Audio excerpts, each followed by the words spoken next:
Okay, hello everyone. Welcome back to my YouTube channel, and thank you very much for watching my videos, and especially this playlist and this series of power system analysis. Okay, as you must be aware, I have been invited for this introduction to DC transmission systems, and I decided to create several videos that I call the series of introduction of DC transmission systems. Okay, in the previous video I showed you what is the general picture and suggested a couple very good books about HVDC systems. And today what I will do is I will go to details. Okay, I will start with a very short introduction about HVDC systems. Okay. Before we move forward, again, if you are here, it's because you are watching my YouTube channel. Thank you very much. I appreciate that. And I highly suggest that you go to ResearchGate and you will find the original version of my slides and teaching material, and you will be able to get also some numerical example from my GitHub repository, okay, using MATLAB, Python, and so on. And if you would like to follow me on Twitter or LinkedIn, I appreciate that. You will be informed about my updates, research activities, and also my colloquiums. Okay, what is the agenda for this presentation? Well, I would like to talk about history. Okay. We need to learn from history in order to forecast the future and move forward, okay? And I will start this presentation with a historical perspective on HVDC transmission systems, and then I will discuss some of the milestones, okay? Probably in the recent 10 years, HVDC system has come back to be a very key component inside the transmission system, and I would like to define at least 5 different key milestones. Okay.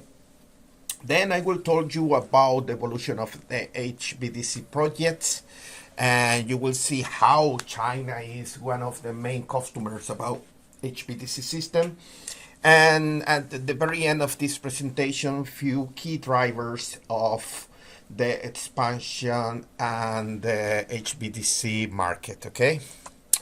Okay, let's start with a historical perspective on HVDC transmissions. Okay. Well, we can start with I call the ancient history. Okay, ancient history is the very old history about electrical systems, okay? And you must remember something. The electrical systems, they start in DC, in direct current, okay? That was locally produced, locally generated, and distributed to the customers. In that very beginning, it was a single voltage level. We produce at the distribution level, and the customer use the distribution level. Okay, for that reason, at that very beginning, direct current was a good business. But by late, I must say something quite important. Okay, the ancient history of electrical system is mainly related with the development of the lighting system, the arc lamp. To be honest, lighting was the first clear application for electricity, and that created demand for electricity inside the modern society. The population was a bit tired of using the candles and using gas for lighting. And this new technology, the electricity provide the energy that we can use something that it was safer than the classical gas lamp or even the candles. Okay. However, when people realize that electricity has the potential to provide lighting, to provide lights inside those houses at the very or at the very beginning of the electricity industry, people start to demand more and more installation of lighting systems. And by the late 80s, it was needed more generation in order to cope with the demand, the local demand inside the cities of electricity. And the logical idea was try to get the generation a bit far from the consumption, and that was the problem when the problem started to be with the DC transmission, with the DC system, because if you are using a single voltage level, you are producing and distributing to the same level. And if the distances are very short, of course there are no losses, and the economy, the numbers, the economical numbers for that kind of industry, it's very simple and straightforward. However, we need to be careful because we at that time, 80s, we don't have the possibility to increase the DC voltage in a very simple fashion.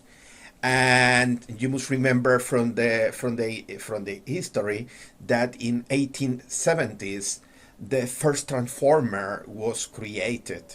If you remember Blatty, Otto Blatty, this Hungarian gentleman with few other colleagues, they create the theory, they create the first transformer. However, William Stanley Jr., that he was a worker of this George Westinghouse. He was the first person to create a commercial, a practical transformer, because the original idea of Otto Blatty, the Hungarian guy, it was quite clever, but it was not so sophisticated that can be implemented in a very simple fashion.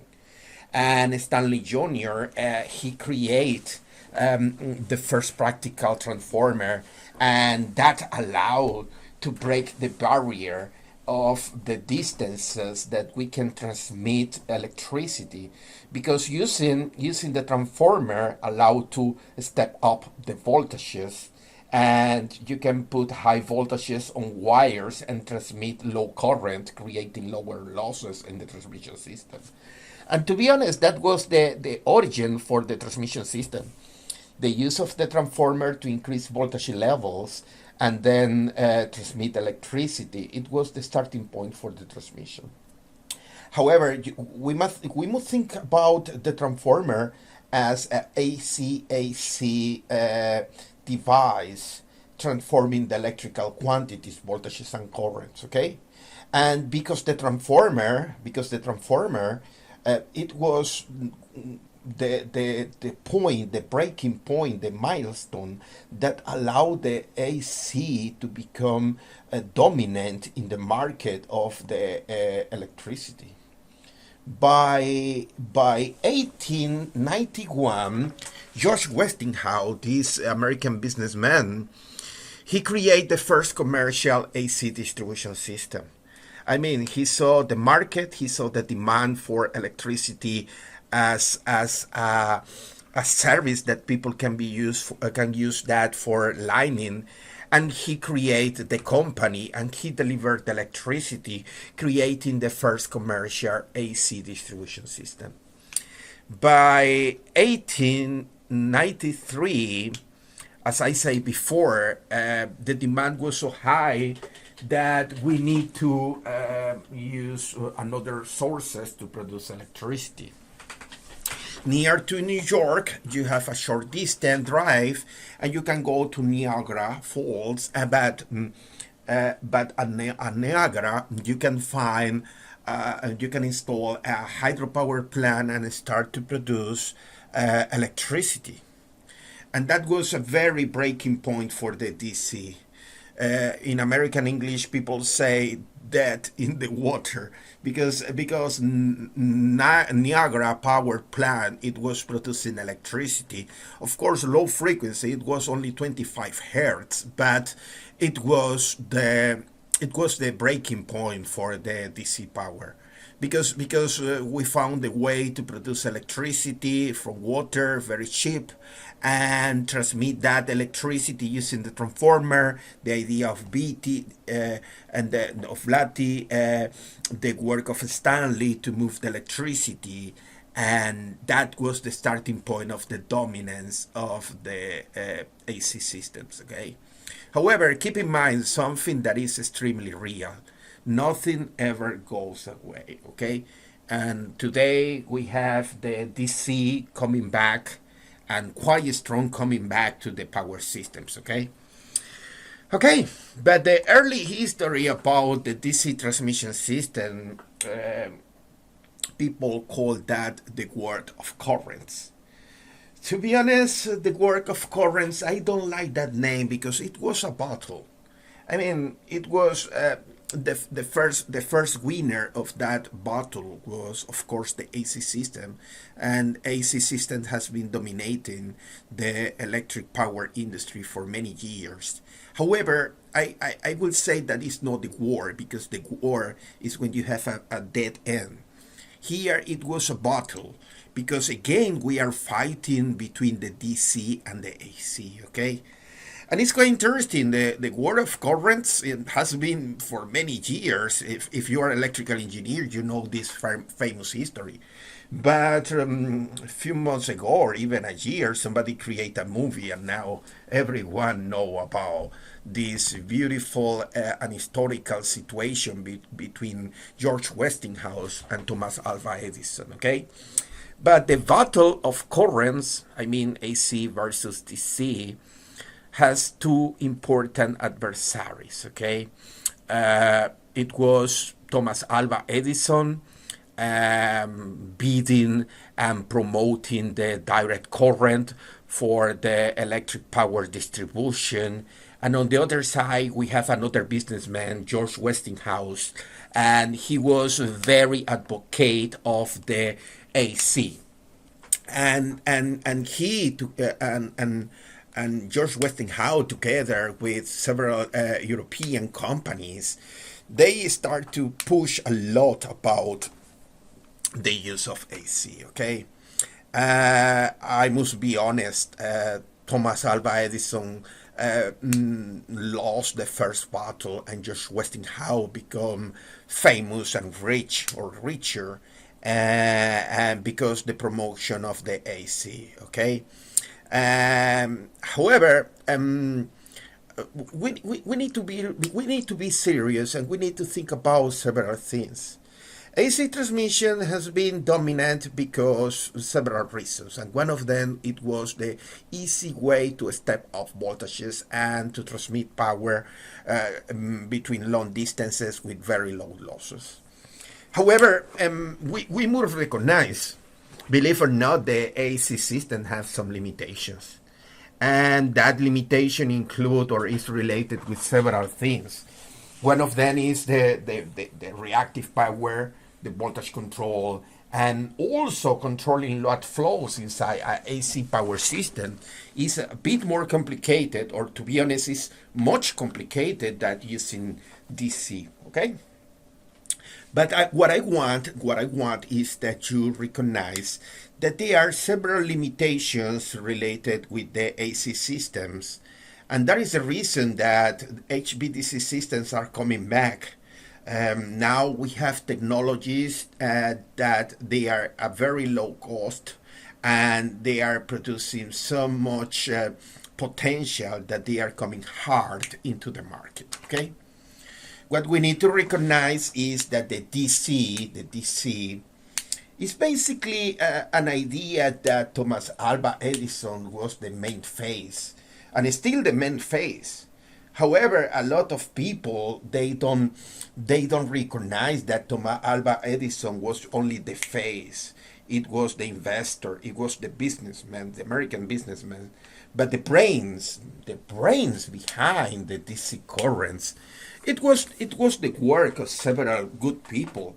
You must be familiar with the work of Werner von Siemens, and of course the Zenobi Graham. Graham and Siemens, they are very famous because the contributions that they did on the development of the DC machines. I mean, without a DC generator, you cannot produce a DC voltage. Because you can use the batteries, but you need one way to charge those batteries.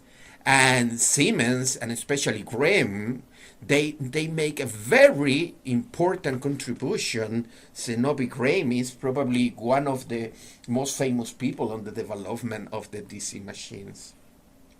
On the other hand, a lot of people believe that George Westinghouse is the brilliant mind. To be honest, George Westinghouse again was a businessman, American businessman that put money to push hard about the use of AC. But the brilliant minds behind it was the work of Nikola Tesla. Nikola Tesla was the brilliant mind behind the concept of polyphase systems. That then we realized that three phases are the most economical and suitable, but Nikola Tesla created beautiful mathematics, the beautiful fundamentals of the polyphase systems. And to be honest, a lot of people recognize George Prometheus' statements as the father of the transformer. George Prometheus' statement, his work was mainly on the hysteresis of the magnetic material. Of course, he has a strong participation on the development of the most efficient transformers. But to be honest, William Stanley Jr. was the guy that created the first practical transformer. I mean, he created something that can be used. Because the original idea of the transformer was the Hungarian Otto Blatty. But he created a beautiful idea, but it was so sophisticated, so complicated, that the prototype was almost not practical. And it was Stanley, he created the practical way to use the practical way to implement the transformer. And finally, George Westinghouse, together with Nikola Tesla, they push hard on the use of AC systems, okay? Okay, but this is just a historical review about the development between AC and DC, okay? I will not, I can spend hours talking about this history and going back and forwards and more theory, but this is the clever thing that you need to know. AC, alternate current, they have limitations. DC also has some limitations, but they are less than the AC systems, okay? Well,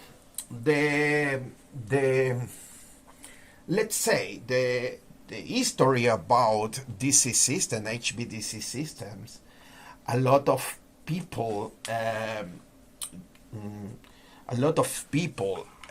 talk about the origins of the beginning of the HVDC system in 1882.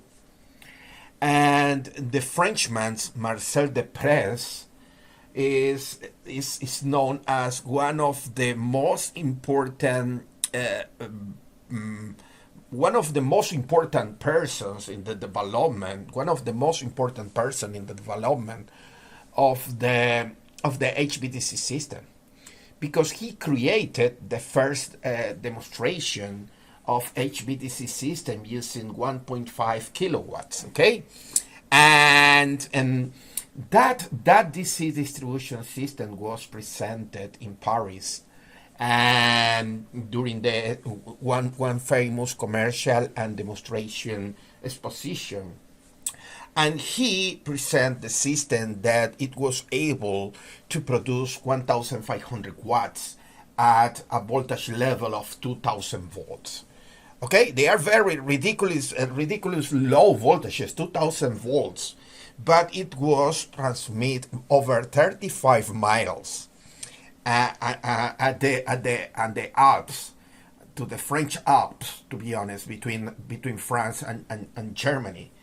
And that was the first demonstration of using high voltage on a DC system.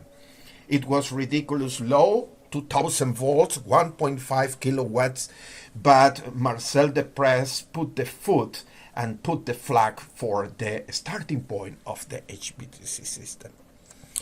From Deprez, sharp depressed. Now in 1889, René Toury, it was known like the king of the DC. He was known as the king of the DC because he created a new transmission system, and this one was transmitting 630 kilowatts, and the voltage level, it was 14 kV DC over 120 kilometers. To be honest, at 1889, that was high voltage and that was high power at that moment. However, what was the technology that René Toury used in his DC system? Well, as you must be aware, one of the problems of the early stages of the DC system was how to create high voltages. And René Toury was extremely clever, and he saw that using Kirchhoff voltage law, I can increase the voltage. And that is totally true. If you have voltage sources and you combine all those voltage sources in series, of course, Kirchhoff voltage law say that the total voltage will be the addition or the sum of those individual voltage. And here on the right hand side, you can see that the René Toury system use four dynamos or 4 DC generators, and each one of them use 3000 volts, produce 3000 volts, okay? If you multiply 3000 volts by 4 generators, you will get 12,000 volts or 12 kV, okay? Of course, when you have 4 generators in series, that is a very interesting problem because, of course, you are adding the voltages, but you have a problem because the current in a series connection is the same, and that means that the current is moving through every single of those generators in the series configuration. That means that those 6-pole dynamos, they must have current capability in order to cope with the demand. And that system, the René Toury system, it was 100 amps, and every single of those generators should be able to manage at least those 100 amps, okay? But that is from the generation point of view or the generation side of the transmission system. If you go to the other place, if you go to the demand side, you will see that, of course, if you have 12,000 volts or 12 kV in your system, using that voltage level is not as easy as you think. But René Toury say, okay, let's use again Kirchhoff voltage law. If I connect all my loads in series, I can create a voltage drop that can be used to use directly 12 kV. And that was true. If you look here on the right hand side on this slide, there are few loads over there, 2 motors, 100 kilowatts. Then we have another motor, 300 kilowatts, 2 more motors, 50 kilowatts.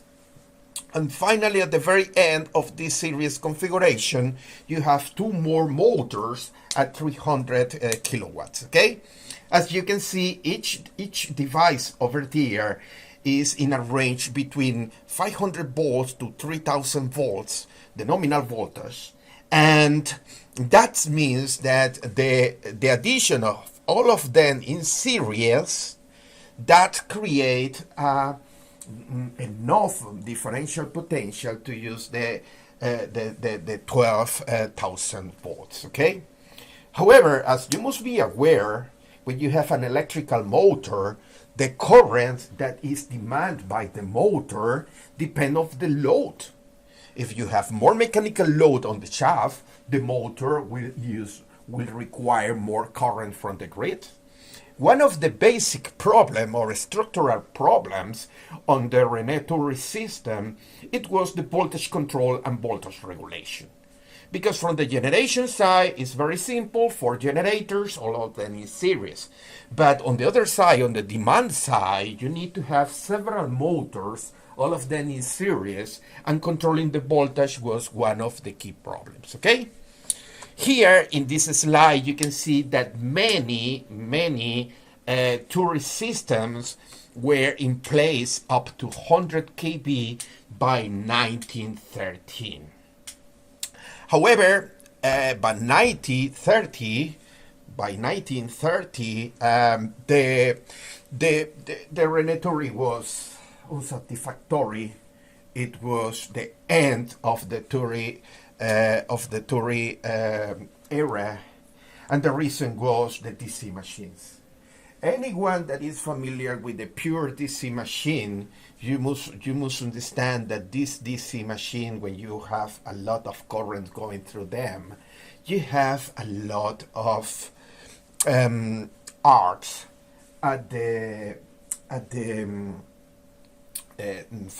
because the commutation inside the DC machine. As a consequence, the rotating machines require high maintenance. You need to clear the machine. You need to change some part of the commutation device, and as a consequence, you have also very high losses because the arc that is created during the commutation process. By 1930, the tourist system was obsolete, and we will say that the HVDC system start to decay, okay? But then we have again coming back the DC systems, okay? And in 1906 to 1936, we have a few other developments on the DC systems. One of them was the use of the DC systems in France, in Lyon, to transmit power using underground cables. As you must be aware, underground cables for AC applications have the issue related with the capacitance, high capacitance. And the voltage control and voltage regulation start to be a big problem. And using DC voltage for underground cables is a very attractive option. And between 1906 and 1936, this transmission system, DC transmission system of 100 kV, 150 kV, was used in France, okay? By 1932, there is a radical and technological development, and that was the mercury vapor valves.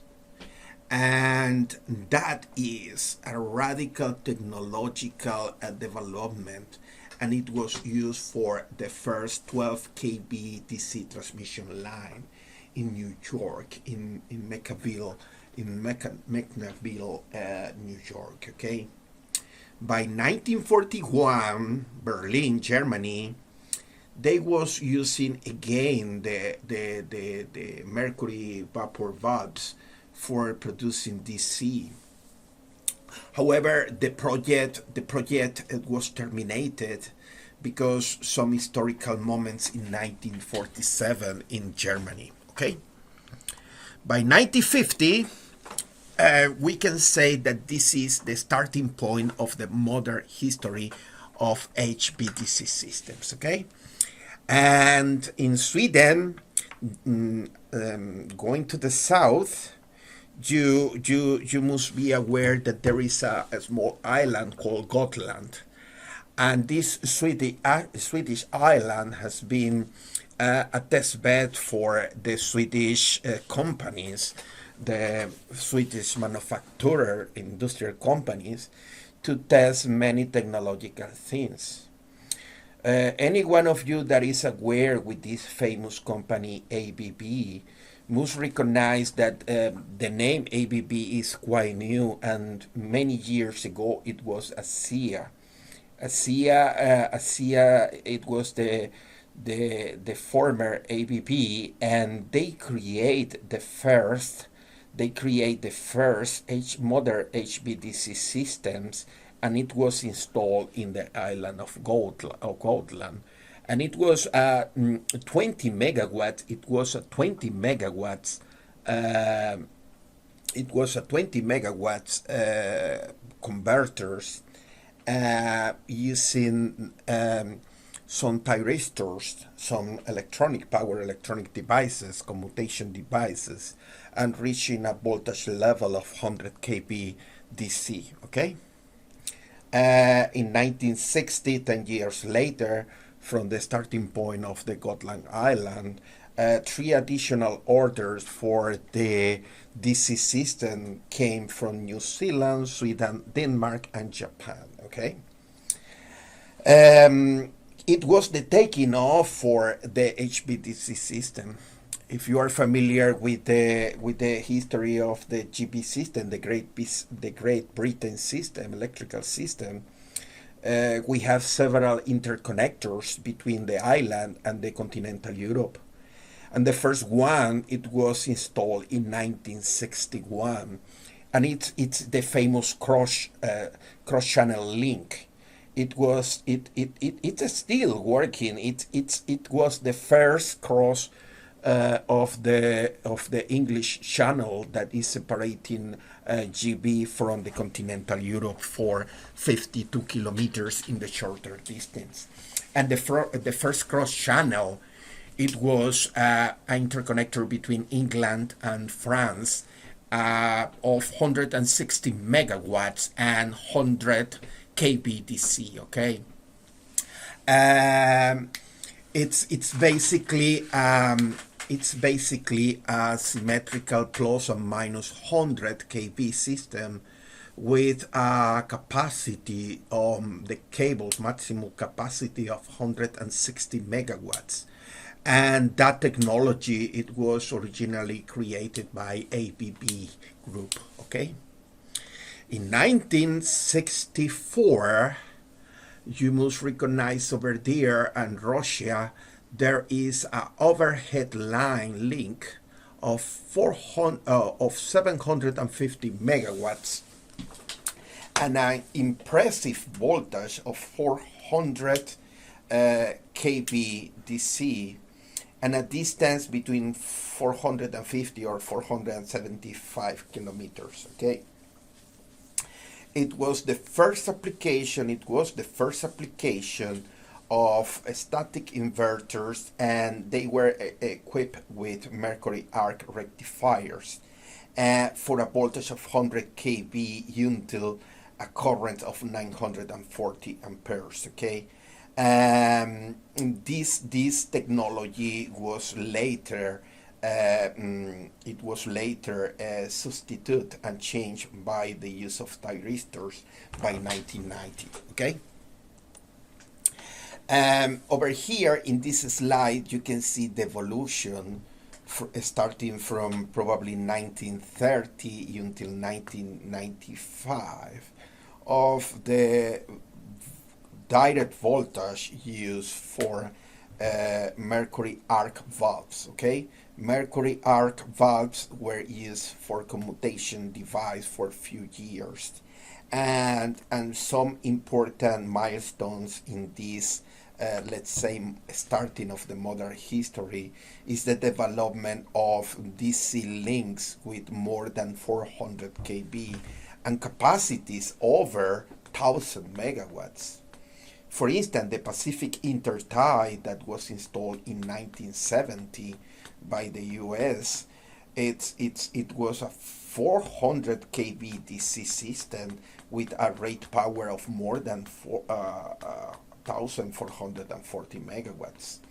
And it's also important to mention the Nelson River Bipole with 1,620 megawatts and 450 kilovolts. Okay, as you can see here, the starting of the DC system was a very low voltage, but the evolution of the mercury arc allowed to use the increases voltage and increases power helping the HVDC to take off as a solution for bulk power transfer, or transferring very big volume of power inside the electrical power systems. Okay. Now I will talk about the recent history. Okay. The recent history is basically start in 1969, and it was the use of the solid state valves. I mean, we start to use those new components, the solid state valves, electronics devices, in the commutation process in order to create HVDC system.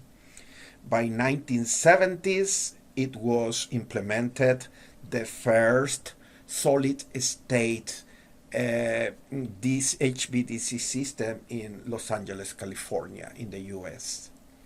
By 1972, the first back-to-back, that means going from AC, transferring to DC, and going back again to AC. That is the translation of back-to-back. In 1972, Hydro-Quebec defined or commissioned the first back-to-back link using thyristors, and that was with a power of 300 megawatts, okay? And we were talking about of 80 kilovolts DC, okay? By 1972, the microcomputer started to be involved in the control of the DC systems, and that is another important key point, because using microcomputers and using modern controllers allow to provide more controllability, more observability of the HVDC systems, making the interaction with the classical AC power system more, let's say, smooth. Between 1944 and 1976, over there you can see how the HVDC systems were increasing in size, increasing in voltage. And you can see, for instance, here in 1975 in Mozambique, South Africa, it was installed the first African interconnector between Cabora and Bassa. Okay, and we are talking about interconnection about more than 1,400 kilometers. Okay, and by 1986. The first interconnector between England and France was successful, and Great Britain designed to install the second cross-channel link between England and France. In this case, it was 2,000 megawatts interconnector with a rate voltage of 270 kV, okay? And at that moment, in 1986, it was the longest cable link. And at that moment, the cable was created and the substation were built by Arriba, okay? Then, in 1984, we have another important milestone. For many years, Itaipu Dam between Brazil and Paraguay, it was the world's largest hydropower plant. And Itaipu, depending on if you are talking Portuguese or English, but Itaipu was the largest hydropower plant in the world. However, something very interesting that not much people know is that between Brazil and Paraguay, they use different frequencies. I mean, one system is working with a rate frequency of 60 hertz, and that is the Brazilian side. And on the other side, the Paraguayan side, they are using 50 hertz. And everyone knows that it's impossible interconnecting AC systems with that big difference in frequency. And the only solution to interconnecting the Itaipu dump into both systems was creating a back-to-back DC system that allowed the transmission to DC power to Paraguay, and over there use the power at 50 hertz, and on the other side another converter station delivering power at 60 hertz for the Brazilian system. And that was a very impressive an important historical point of the recent history of the DC system, because this system used two components of 3,150 megawatts at a voltage of 600 kilovolts, and transmitting the power around 800 kilometers. By 1884 and the final commissioning in 1887, it was one of the largest and one of the most powerful DC systems in America. It was two bipolar lines going from Foz do Iguaçu. Some of you must recognize the famous Iguaçu Falls. It's a very famous tourist destination, and that was transmitting the power for the Brazilian side until near to Sao Paulo in Brazil. Okay, at that moment, that was the major installation. I repeat, in 1987, that was the major installation of DC systems in the world. Okay, here there are some photos and bigger view. You can see here the Suez station. This is from the Brazilian side. You can recognize over here, this is a famous Sao Paulo. And Sao Paulo, you can see the transmission line going in DC from Foz do Iguaçu to Ibuina. And that is the DC transmission line. And over here, you can see this is the transmission line going to Sao Paulo. And here you can see the switch yard and the converters station here, okay? Those buildings over here, they are the location for the converters, okay? Talking about technological innovations, in 1988 is the installation of the first capacitor commutate converters. Okay. In the next video, I will talk about technical details of the power converters.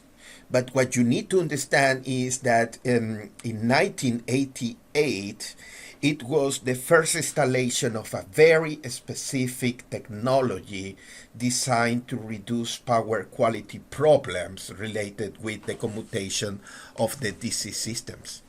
And that was to create an interconnection between Brazil and Argentina.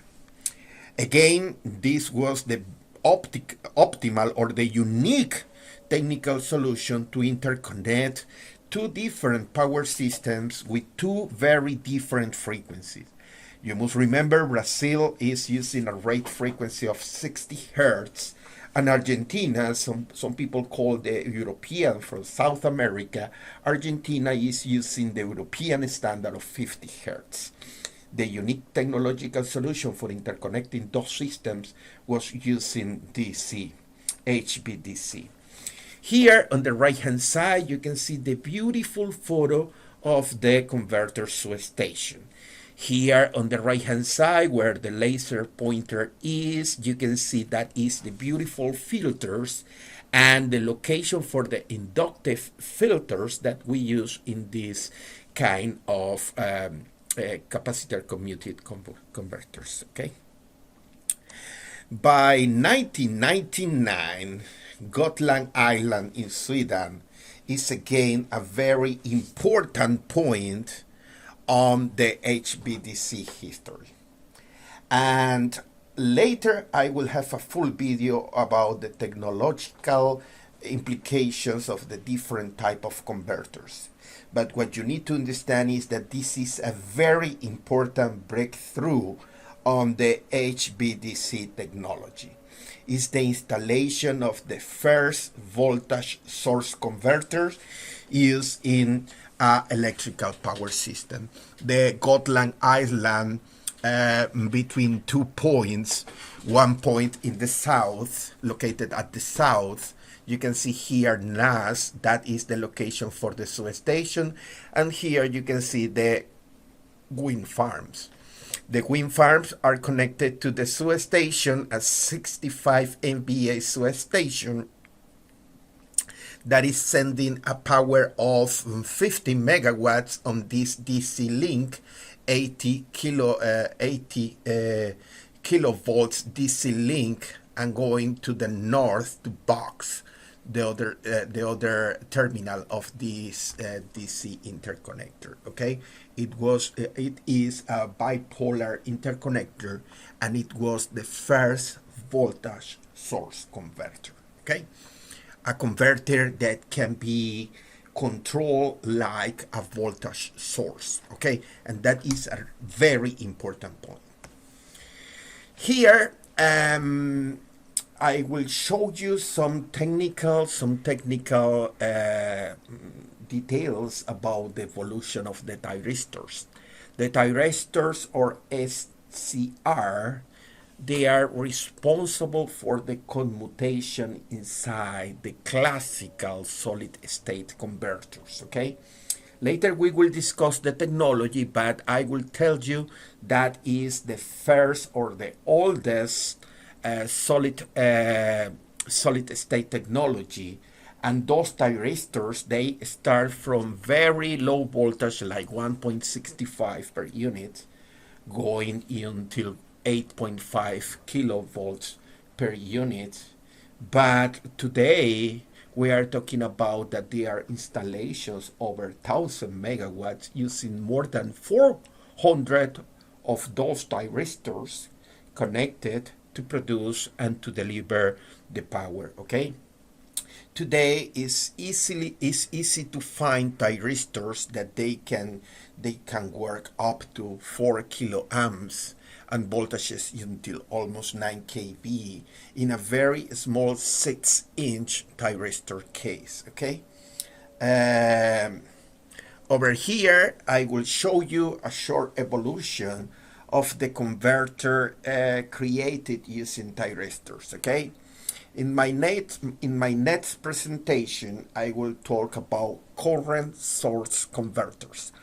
Current source converters are those converters created using the first generation of solid state devices using thyristors. Okay, and on the right hand side you can see a plot where the size of those circles represent the voltages, the power, and on the vertical axis you can see the voltages, and on the horizontal axis you can see the distances.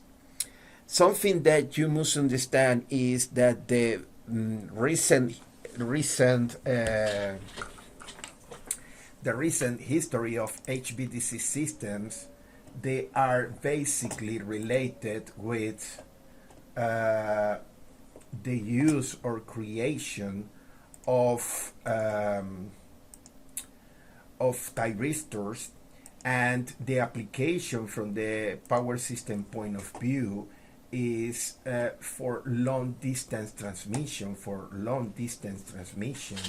and for bulk power, and that is what you can conclude for that plot. From that plot you can see how the voltage has been increasing, and also you can see how the distances are increased.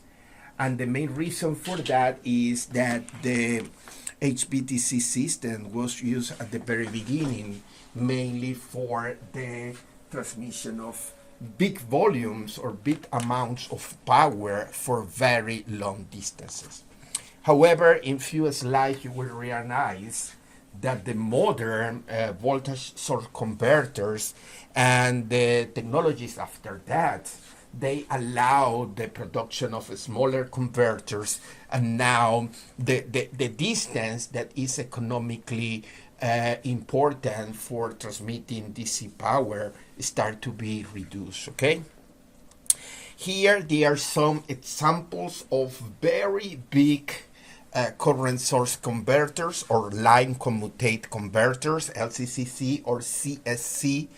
CSC represent current source converters. LCC represent line commutate converters. Okay, and over there you can see two important or extremely big converter stations. You can see Yunnan, Guangdong. That is 5,000 megawatts using a bipolar transmission line using 800 kV over a distance of 1,400 kilometers. And you can see over here the size in blue color. You can see inside those buildings you will find the converter stations, okay? And here in the second point you can see the three gores, and that is the biggest hydropower plant in the world. That is located in China. And it's using a 3,000 megawatt, 500 kV bipolar transmission line with a distance of almost 1,000 kilometers, okay? And here on the right hand side you can see the beautiful substation, and with the laser point I am showing you the closed building that represents the location for the converters, okay? In the next presentation you will see more details about the elements that they are located inside this building and how the converters, the power electronic converters, they work, okay? And I almost forgot here, and the third point, in 2011 it was the installation of one interconnection between Uruguay and Brazil, okay?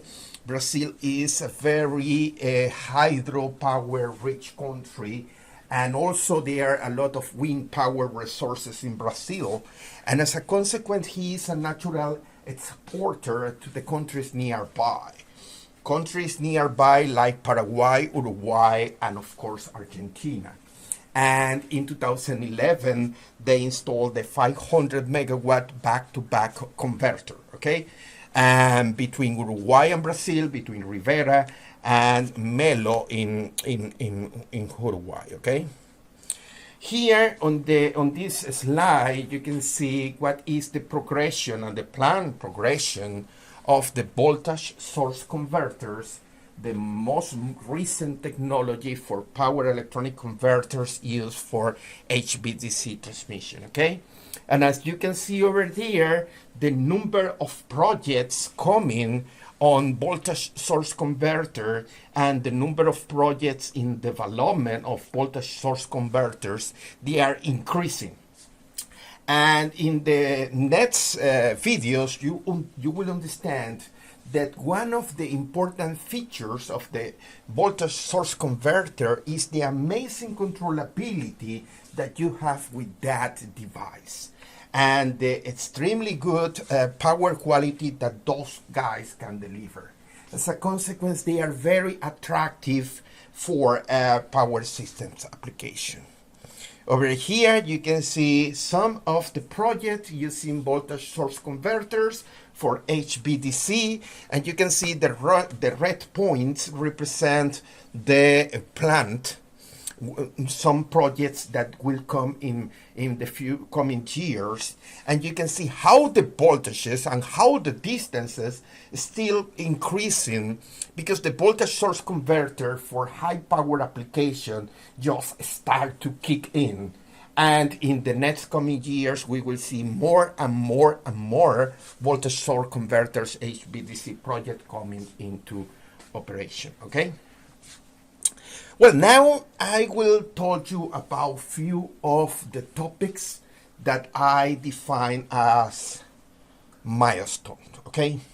I will say 2009 BorgWin 1 is one important milestone because represent the first voltage source converter used for the integration of offshore wind power. Okay, as you must be aware, in Europe we have a lot of offshore wind power located in the area of the North Sea, and all the countries that they are at the border of the North Sea, including Britain, including Netherlands, including Belgium, France, Germany, all of them, they have very good wind power resources, offshore wind resources, okay? And Germany decided to use BorgWin to demonstrate the concepts, and they use voltage source converter for moving 4,000 megawatt of offshore wind power coming back to the continental Europe, okay? And here you can see a few photos for the 400 megawatt offshore converter station.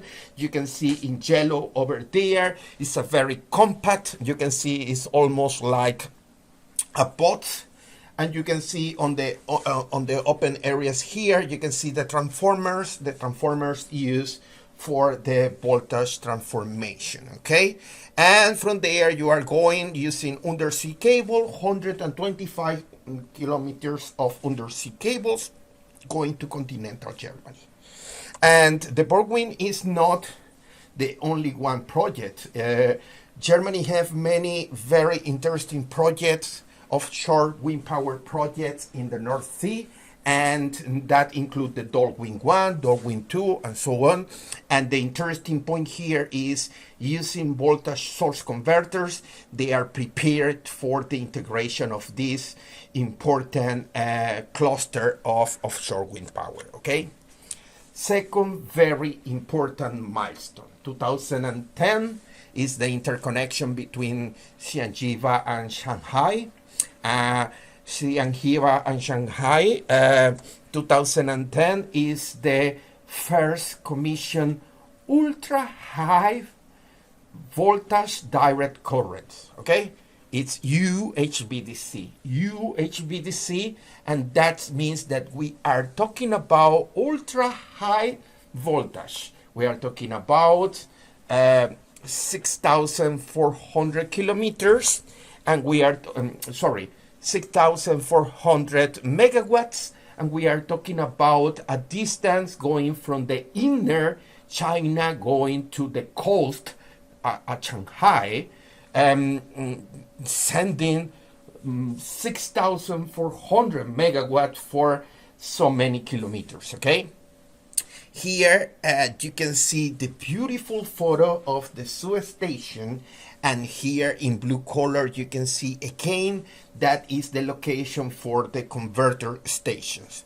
In the next slide we will discuss what is this. Here on the right hand side, on the top right hand side, you can see what is inside the converter station.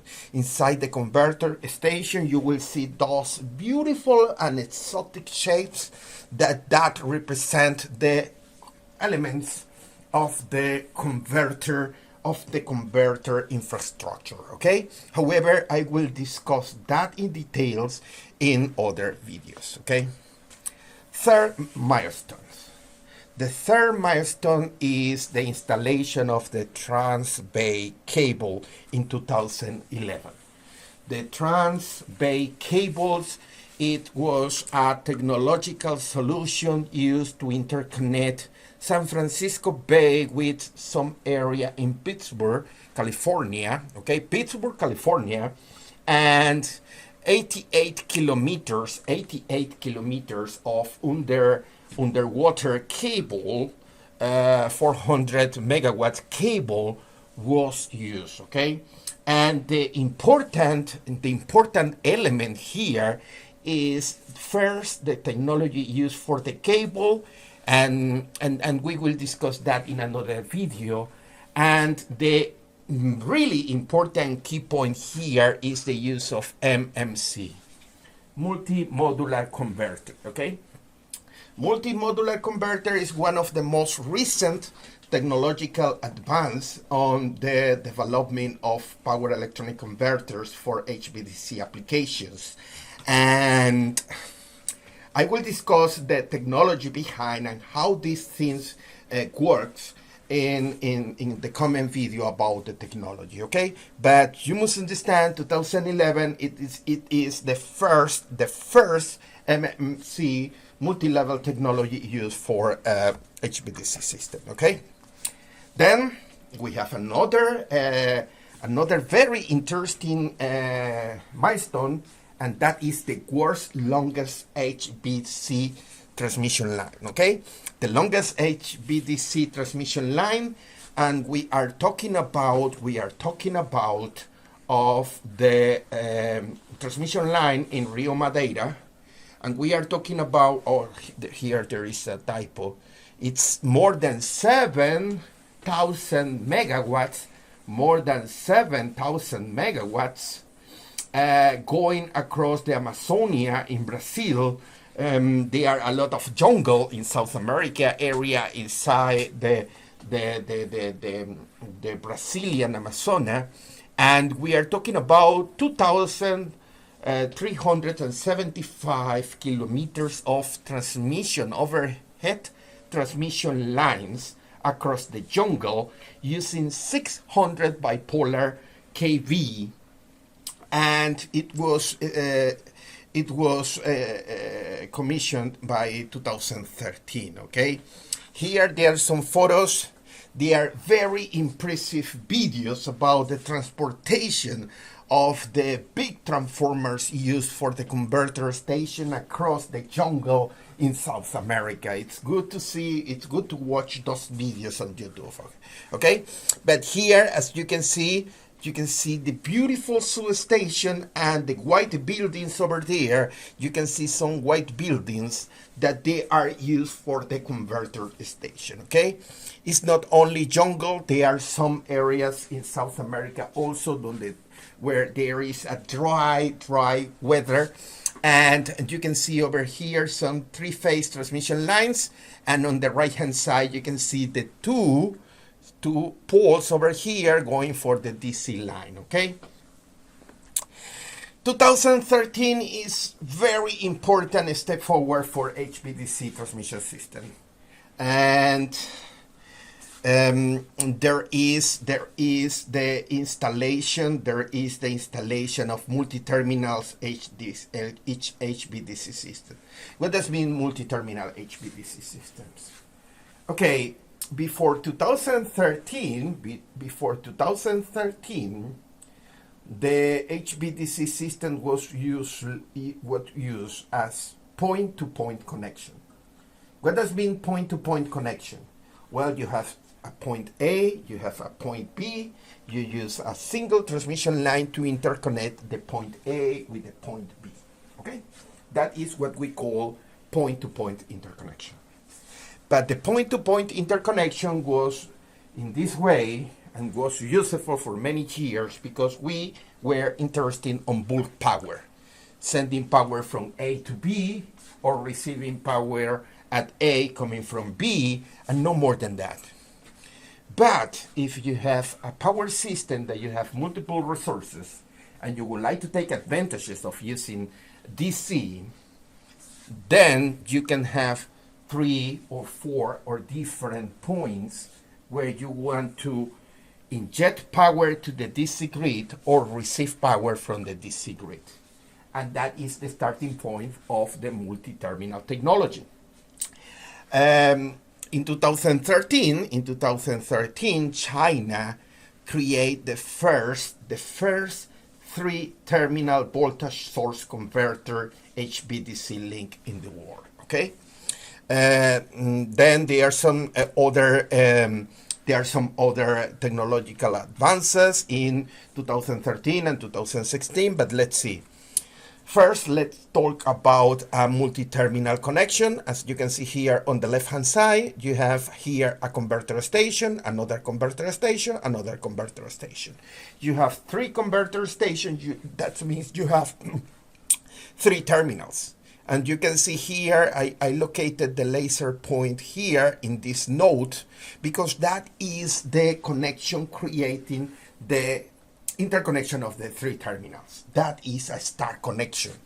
And that star connection is made in DC systems, okay? What I'm telling you is that China created the first 3 terminals voltage source converter in order to take advantages of having 2 wind farms and delivering power to one AC network. In this case, the DC system is used as a collector of those wind farms and sending the power to the continental part or the main island, okay? That is the classical 3 terminals and 160 kV in Nanao Island in China, okay? You can see over there distances. You can see here station 4, station 3, station 4, station 2, sorry. And then the continental here, the other side, you can see the station number 1, okay? And then China say, okay, we need to take advantages of these multi-terminal connections. And in July 2014, they installed the first 5-terminal HVDC interconnector.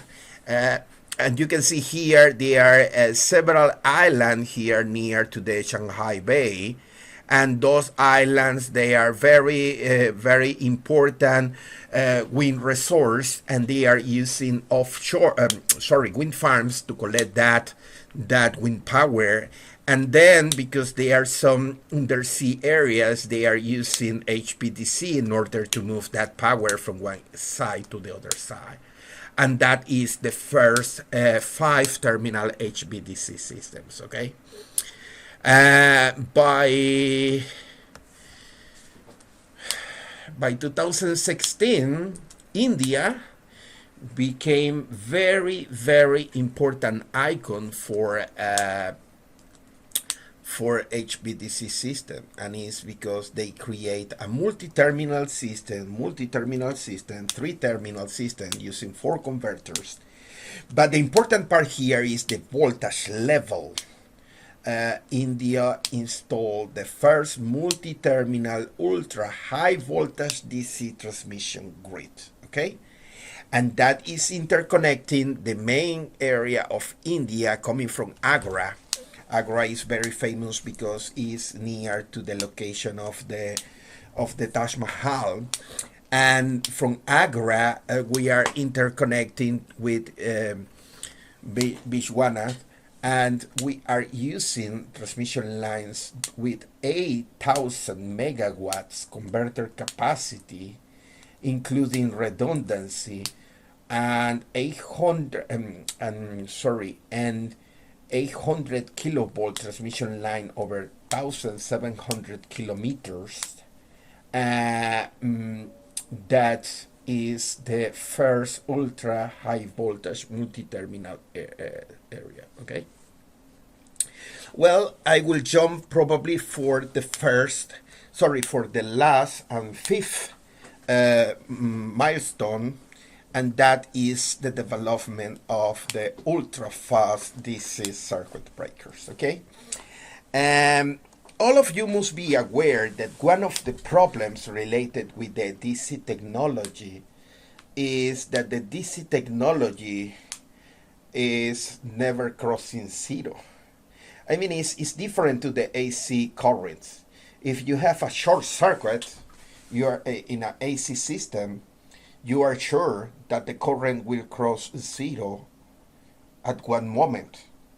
And because the current will cross 0, that is the best point to interrupt the current.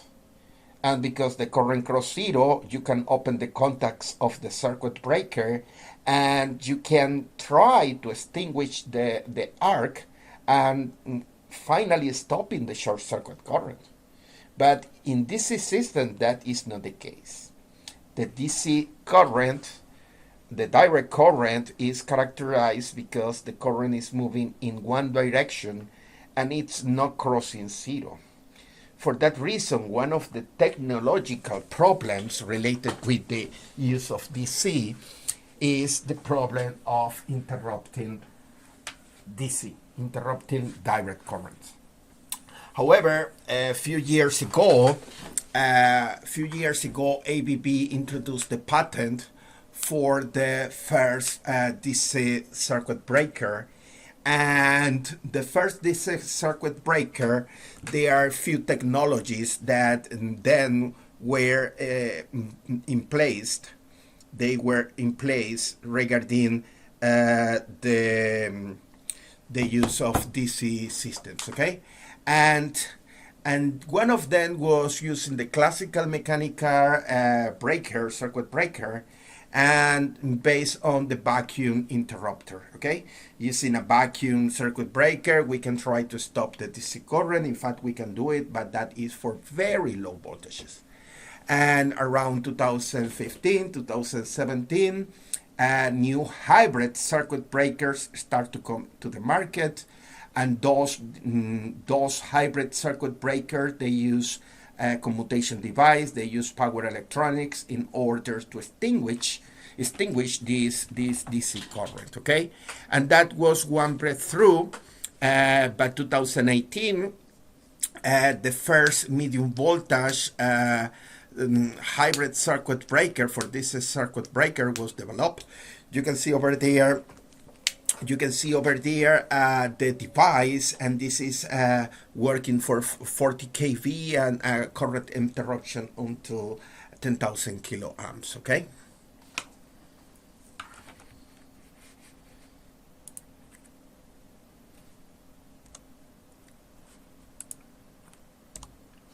Well, it's time to show some indicators, some performance index, to talk about the evolution of the HVDC projects over the time, okay? And what I will try to do is include a few comments about evolution of HVDC systems in North America, Europe, and Asia, okay? And the first indicator that I would like to show you is here, those spot plots. Those spot plots, you must remember that they define average values, extreme values, and so on. And for three important indicators: installed capacity, transmission voltage, and also transmission distance. Okay, as you can see, the HVDC classic projects using line commutate converters, LCC converters. As you can see, the power starts from very low power, from 30 megawatts until more than 7,000 megawatts. Okay, however, the average value is around 1,000 megawatts. I mean, 50% of the installed projects are in the area of 1,000 megawatts, and it's around 700 kilovolts. The average for the voltage level used for transmission, but the typical region is between 250 and 500 kV. And finally, regarding distances can be very short, starting from the back-to-back converter going until very long distances, the longest one, 2,375, okay? Those numbers probably can be a bit old, and probably there are small changes, but the average value is around 700 kilometers, okay? Here it's some evolution about the voltage levels, okay? As you can see over there, this plot is showing you the voltage level and the rate power over the years, okay? And as you can see, there are a tendency of increasing the voltages and starting from less than 100 kV until 800 kV right now. And there is a typical correlation between voltage and power. As you can see, as the voltage increase, the rate power increase. And right now we have until 1100 kilovolts installations with rate power over 8,000 megawatts, okay? The tendency is that we will still having more and more HVDC for long distance application, especially with the tendency to export high volume of power, okay? And here in the next slide, you can see over here what is the evolution of the power levels,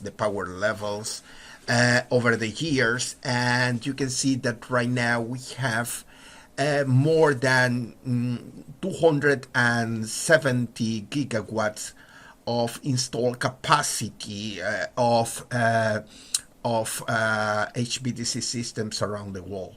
I mean, we are talking about that the market of HVDC systems is increasing a lot, okay?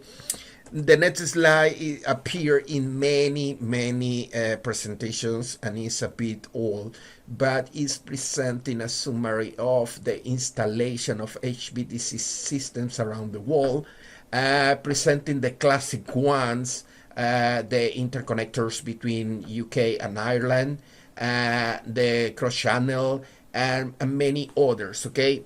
Here in this table, you can find this table in many publications. Is basically presenting the different HVDC projects around the world, starting from North America, presenting the interconnections inside US and Canada. And also here you can see some of the biggest projects in Europe, where you can see, for instance, the Borwind projects in Germany, but also there are many other projects in Finland, Norway, and the Scandinavian countries, okay? ABB created a map a few years ago showing few of the interconnectors and how the situation will evolve over the time. If you want, you can go and link this link.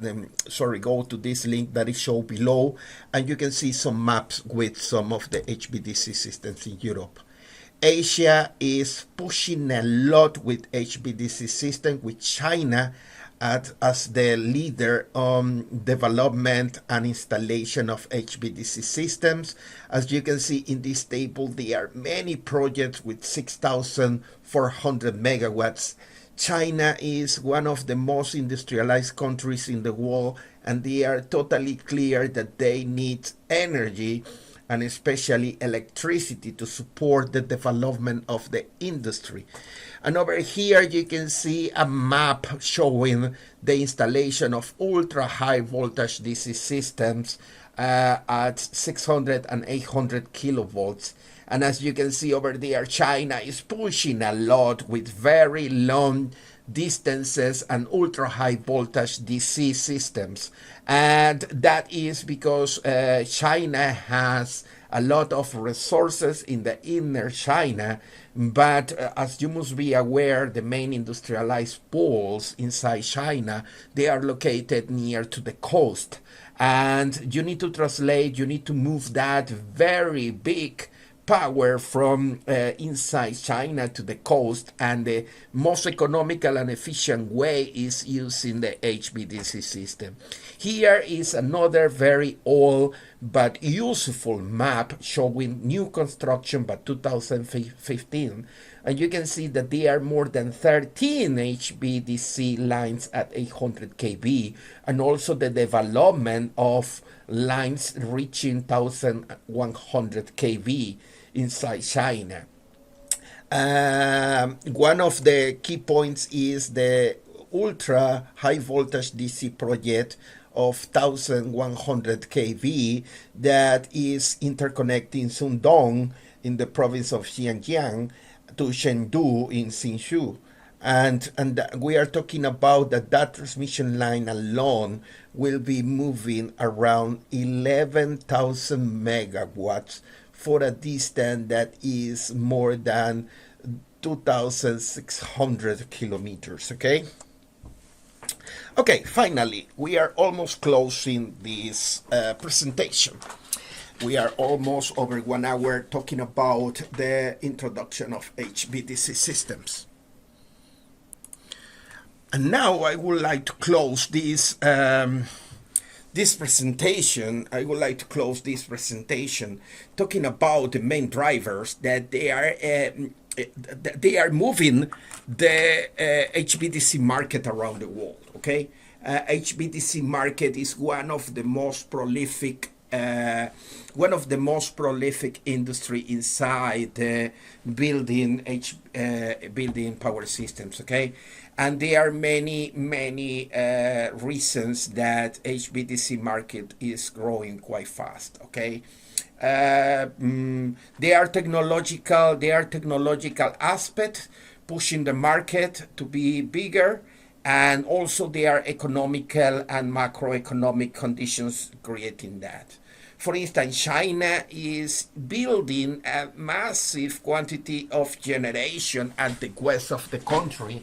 As I say to you, inside the continental China, you can have many resources. They are installing a lot of wind power, a lot of PV systems, but those resources are far away from the industrialized cities and the metropolitan areas. And the most economical ways to do that is using HVDC.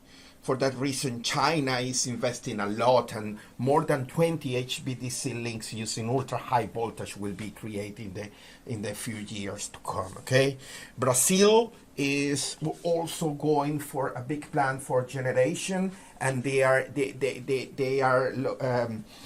a very important energetic pole in South America. And the way to translate that massive amount of energy, especially coming from resources like the offshore wind farms, is using HVDC. Okay, another plans that is affecting the HVDC market is the development of massive multi-gigawatts photovoltaic or solar generation. Especially the areas of the the Northern Africa or some of the countries around the Gulf. However, those plans, they are quite affected by local policies and local politics. And that is not a key factor, but these are mentioned because multi-gigawatt solar power plants, the use of HVDC is quite important. Okay, and finally, I would like to say that in Europe we have very important constraint for space, and creating new transmission lines on land is very difficult. Especially because the cost of the land, but also the access of that land. As a consequence, some countries in Europe, they prefer to use undersea cables or underwater cables or even underground cables in order to transport electricity in very specific areas, and that is pushing a lot the use of HVDC. Finally, the development of the SLPE technology for cables, that is making a lot of pressure on the development of new market of HVDC. What I would like to say is that power systems are evolving. Power systems are including more and more HVDC, and for the years to come, you will see more and more HVDC. The interesting good news is the HVDC, as we publish many papers, the HVDC is a helper for the classical AC power system. There are many new controllers, new techniques that can be developed and make the HVDC friendlier in the integration of renewables to the AC power system. Okay.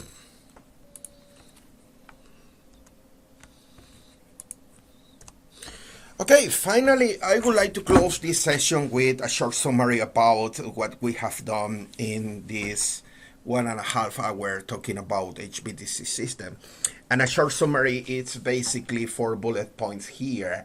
And this chapter, I present a very comprehensive historical review of the evolution of the HVDC system, how they have evolved from almost zero and to be a very extremely useful component inside the modern power system. I have defined some of the key milestones in the development of HVDC. A special mention deserves the ultra-high voltage DC, the development of ultra-high voltage DC, the development of the DC circuit breaker, and also the implementation of the multi-terminal HVDC systems. And on the other hand, I present a short description about the evolution of the HVDC projects around the world.